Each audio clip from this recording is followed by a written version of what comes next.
电子管是一种非常古老的电子元器件。就历史而言，这些元器件的诞生可以追溯到上世纪初，其历史比屏幕前的您岁数还要大。在那个年代，电子管是电子设备的核心部件，承载了通信、广播还有早期计算的伟大使命。我依然记得《三体》里面有一段，叶文洁只能隐约听出其中的几句：功放单元故障，3号磁控电子管烧毁。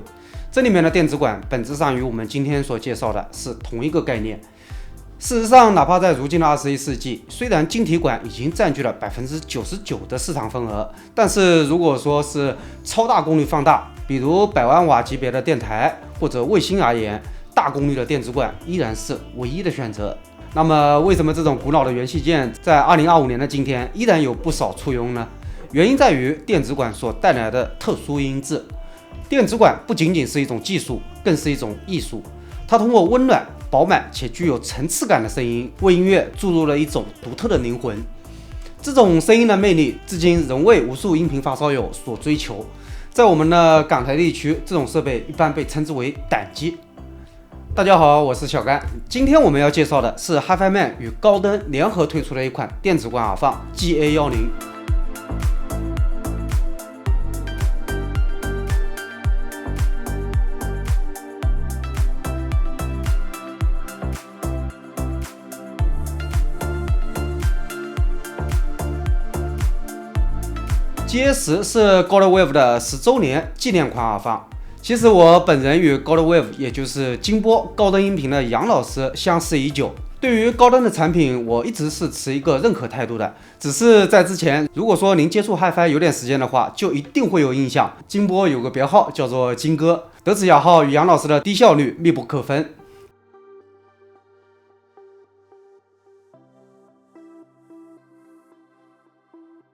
也正是因为工厂生产的实在太慢了，所以我们之前没有合作。一直到高登被 HiFiMan 纳入麾下，效率得到了一个大幅度的提升之后，这时候总算是可以好好做了。GA10在功能上是一台纯耳放，纯耳放顾名思义就是只有放大这一个功能，再无其他。所以如果我们想 GA10发出声音的话，必须要有模拟信号源的支持。我们可以通过外接解码器或者外接支持线路输出的播放器都是可以的。我们在除了索尼以外的便携播放器上，几乎都可以见到一个功能，叫做 Line Out 线路输出。这个功能就是给我们用家连接耳放所使用的。在 GA10 的背后提供了 RCA 双莲花与 XLR 平衡2组输入。我们通过前面板的输入通道选择拨杆，可以对输入模式进行切换。前面板除了硕大的音量旋钮与输入切换以外，就是3个耳机口和增益调整，再无其他了。3个耳机口分别是4星 XLR、4.4与6.35，基本上可以涵盖我们目前主流的耳机接口了。外形上面 ，GA10 与我们传统的电子管耳放区别非常明显。为什么这么说？我相信如果您之前接触过电子管耳放的话，一定会对那几颗外露的灯泡一样的玻璃管留有深刻的印象。但是 GA10 不是，虽然是一台胆机，但是 GA10 将所有的电子管都封装在机壳内部了，所以我们看不到任何外露的电子管的。这次我把机器拆了，给大家看看内部的一个布局。大家可以看到，内部一共有8根电子管，分别是4根 ECC83 与4根 EL84， 是来自曙光的贵族。这里我们可以分成2组，也就是每个声道使用了2根83与2根84。第一级用了83作为差分放大，再使用84作为耳机驱动输出。这个架构相对而言是比较复杂的，比如 HiFiMan 自家的旗舰，也就是香格里拉也是4+4的配置，但是管子型号就完全不一样了，也是一个比较复杂的设计思路。这种封装在机壳内部的管子有好处也有坏处。好处是便于我们日常的一个摆位，我们平时使用也不会不小心碰到电子管而导致烫伤了，并且因为有机壳的关系，所以说在抗干扰方面会比外露的要更好一些。当然了，多多少少还是会受到手机或者说路由器的信号干扰的，进而导致一些杂音，这个是正常的。但是不好的地方就是散热上，我们需要适当的注意一下。GA10 的机壳上方最好留出一定的空间，用于释放内部的温热气流。就我的经验而言，大概有个2-3公分的高度就可以了。所以如果说您玩叠叠乐的话，可以买几个脚钉垫一下。还有一点就是，有朋友认为看不到电子管就没有那个感觉了，不够复古，不够骚气，对吧？这个我认为是见仁见智了。在参数上，GA10与我们寻常的放大器也不一样。具体来说就是输出功率的差异。GS 在300欧下面是3瓦的输出，而在32欧下面则是600毫瓦的输出，也就是说阻抗越低，输出也越低。这是因为输出方式的差异所导致的。晶体管设备是电流输出，而电子管设备则是电压输出。正是输出方式的不同导致了这个差异。接下来我们来重点的说一说音质表现。GS 这款设备上市到现在已经有几个月时间了，就我周围朋友的使用情况而言，口碑不俗，这也是为什么想要介绍一下这个设备的原因之一。耳机方面，我选了几款比较有代表性的来说一下听感，分别是森海塞尔 HD800S、HiFiMan AYA Unveiled 和铁三角 ADX5000大风扇这几款万元价位且具备一定代表性的产品。森海塞尔的 HD800S 是我一直以来都很喜欢的耳机，并且似乎可以作为试金石一般用来测试各种各样的耳放。时至今日，我认为单纯说驱动 HD800S 能不能够推得开这个问题，对于目前4000以上的耳放已经没有什么驱动力上面的压力了。我们更多的注意力应该放在搭配之后所能得到的音色和听感上面。HD800S 我在 GS 下面可以用4个字来形容：温婉大气。GS 下面的 HD800S 我认为有2点是非常好的，一是低频，二是人声。低频方面，在 GS 的驱动下 ，HD800S 的低频量感适中，但是质感表现出色。相较于晶体管耳放下面的 HD800S， 低频呈现出一种集中凝聚的方式。所不同的是 ，GS 下面表现为一种宽松、面积相对大一点的低频。低频的下潜不算极深，却富有弹性。整个低频表现既不喧宾夺主，又能为整体提供扎实的一个基础，这会让耳机具备了更多的音乐代入感。而在人声方面 ，HD800S 在 GS 下面表现了柔和且贴耳，富有情感感染力。与寻常的偏冷人声不同 ，GS 赋予了 HD800S 更自然的软意还有厚度，人声位置也会略微靠前一些。在我看来 ，GS 让 HD800S 整体密度更高一些了，并且富有韵味。既保持了 HD800S 原本宽广的声场，又注入了更具音乐性的低频和人声表现。虽然有诸多优势，不过我也相信，如果说您追求的是现代声的话，也就是以高透明度与高信息量为代表，那么 GS 可能就不太适合了。这时候你应该将目光转向晶体管耳放。聊完 HD800S， 接下来咱们说说搭配 HiFiMan 自家耳机的表现。AYA Unveiled 是 HiFiMan 的第3款 Unveiled 的产品，这款产品也是很多朋友的目标之一。在说起 AYA 之前，先开启吐槽模式。HiFiMan 的工艺我认为还有待改善。事实上，整个 AYA 系列因为是金属框架加上一个黑色喷漆的关系嘛，所以说我们在拉动头梁的时候，必不可免的会出现一些痕迹。这里也希望日后 HiFiMan 能提升一下制作工艺，不要再出现这种小的纰漏了。虽然这个纰漏并不影响我们日常的使用。好了，吐槽完了，但是再给我一点时间，我想再说说别的。我平时除了玩 HiFi 就是折腾电脑嘛，笔记本、台机、ITX、M-ATX 什么都玩。我有一个点可能有些朋友不太理解啊，就是桌面级的 CPU 我只买 i5。是的，从7代开始，每一代我只买终端，坚决不买旗舰。倒不是因为散热的问题，也不是价格的问题。事实上，我 i5 的 CPU 都上了 N 节的水冷，就是为了一个炫酷，我都害怕 CPU 给冻感冒了。之所以上 i5， 主要的原因是我觉得我用不到 i9 或者 i7 的性能，我玩的游戏用 i5 就能达到我的需求了，比如说大表哥之类的。用了 i7， 哪怕它能多出来10几帧的一个帧率，但是我感知不明显。耳机可能也是一码事，不选 H1000U 反而选 AYA 的大有人在。不是说 H1000U 不好，而是这个差价不得不让我们消费者去考虑一下。我大概算了一下，一个 H1000U 的价格差不多能买一套 AYA 加一台 GS 了，而且耳机升级方便一些，耳放比耳机就要麻烦不少了。所以我们今天不说 H1000U 了，我们重点说说 AYA 的声音表现。AYA 这款耳机也采用了 Unveiled 的技术，这个技术最大的特色就是声场，这个我们之前也聊过。这档 AYA 的声场与 HD800S 是可以相媲美的，并且 AYA 的整体氛围感是今天说的3款耳机当中最好的一个。整体声音密度高，听起来是有力量的，不空洞的。这种特色在遇到 GS 之后，可以说是遇强则强。我一直在想，如果说让我在万元这个价位找一个足够扎实、声音密度够高、适合我们平时听流行的耳机，那么 AYA 无疑是一个非常合适的选择。与 HD800S 的严肃性、客观性，ADX5000的穿透感、延展性所不同的是，AYA 在继承了前几代 AYA 特点的基础之上，实现了在声音自然性上面的显著提升。这种提升也让 IRU 成功摆脱了以往高频碎玻璃渣的一个印象，高频段的表现更加的顺滑和耐听了。在 GS 的驱动下，我认为 IRU 的面貌已经得到了一个彻底的展现。原本有一些平淡的声底，在 GS 强有力的控制力加持之下，变得更加的凝聚且具备了一定的光泽度了。尤其是在低频的表现上 ，GS 赋予了 IRU 更深邃的下潜和更鲜明的质感。但是对于 IRU，我认为有一点是稍微有点不足的，就是声音的密度和自然性它都是可以的，但是声音的线条感不是特别的突出和鲜明，整体略微有一点点的软。如果说您听快歌的话，这可能会给您带来一些烦恼。这时候如果说您手头有合适的线材，我认为不妨对线材来进行一个升级和替换，这会给我们的听感带来一定的改善。接下来我们说说搭配铁三角 ADX5000的一个表现。ADX5000是铁三角的旗舰开放式耳机，是的，就是旗舰。哪怕它只要1万多，因为铁三角哪怕自家更价位的耳机啊，都是木头的封闭式的，比如 AWKG 之类的。对于 ADX5000这款耳机，我是又爱又恨。喜欢的是凌厉、直接、具象的声音表达方式，不喜欢的是 ADX5000对于音乐题材的兼容性不够广阔。如果说您听快歌、ACG、弦乐、女声，喜欢通透的质感，选 ADX5000准没错。但是，一旦切换到摇滚、原声或者港台老歌、昭和时代的老歌，对吧？就总感觉缺了一点东西，氛围感不太够。这是与 GS 的一个组合，也让 ADX5000的这些不足之处得到了一定程度的解决。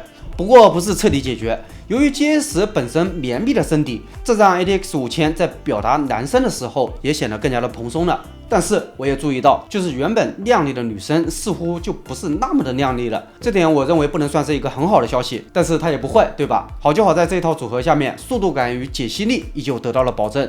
所以如果说您是一个重度的女生听众，喜欢直击天灵盖的一个女生表现的话，那么 GA10是不太合适的。但是如果说您希望 ADX5000的乐曲能够表达的更加的宽松、更加的自然，并且希望整体的听感可以轻松一些，那么 GS 是非常值得考虑的。好了，以上我们聊了跟3款耳机的搭配表现，那么我们可以对 GS 的音色做一个总结了。GS 在我看来已经不能够用传统胆机的思路去看待了。如果说对比 Aureus 的设备来说，胆味没有那么的浓郁，但是在声音透明度与结像上，我认为还是要强上一些。尤其是数字层面，虽然略逊于 PAE 这种晶体管耳放，但是由于目前耳机本身的素质都不低了嘛，所以我也相信这一点不会给我们的聆听构成太多的障碍。也就是说 GS 我们可以理解为是一台用现代思维打造的一台复古产品，既保留了电子管耳放的温润特质，又结合了现代音频设备的技术优势，在细腻度、控制力和声音层次感上找到了一个不错的平衡点。GS 的控制力能推动大多数的旗舰耳机，并为它们注入一定的活力。在我看来 ，GS 是一款在声音表现上兼具温暖与情感的耳放，它适合追求声音氛围感与自然性的听众，同时具备足够的适配能力来满足多种风格的耳机。如果说您喜欢耐听、充满音乐性的声音表现 ，GS 无疑是一个值得考虑的选择。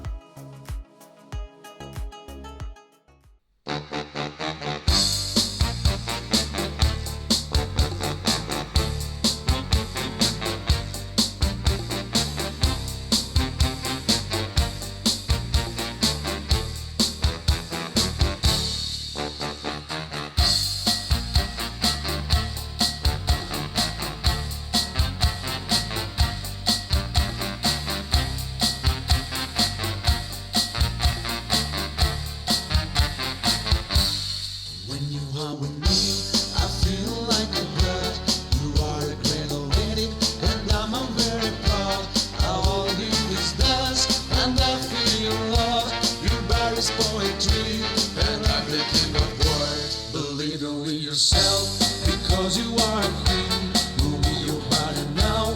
I'll leave a fantasy. Don't walk away on this every day. And I will sing this song, and you will never stop. If I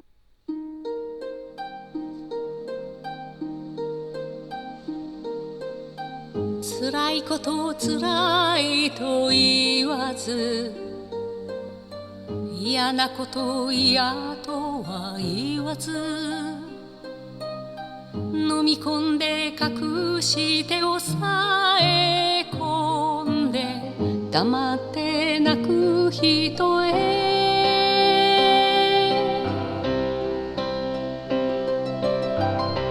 加減にせよ大概にせよ明けっ広げだったお前はどこへ消えた加減にせよ大概にせよ目いっぱいだったお前が気にかかる言いたいことを言えば傷つく大切なすべてが傷つくだから黙るだから耐えるそれを誰もが知らないならば言葉に出せない思いのためにお前に渡そう風の笛言葉に出せない思いの代わりにささやかに吹け風の笛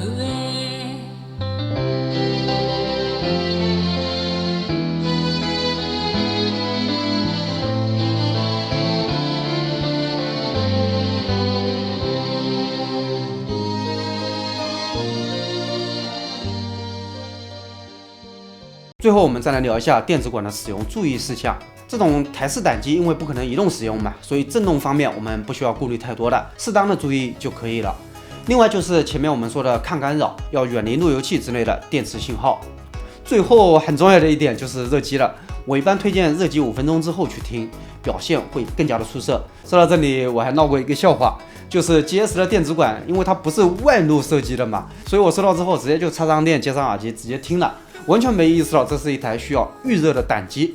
结果就是刚开机的效果稍微有点一言难尽，声音明显是有一点点软糊的，声音动态也起不来。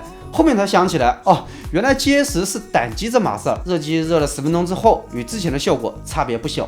所以如果说您购买的这款设备，一定要开机预热一会儿再听。另外也建议大家热机热一会儿之后再连接耳机，不然如果插着耳机开机的话，可能会有一声爆音的。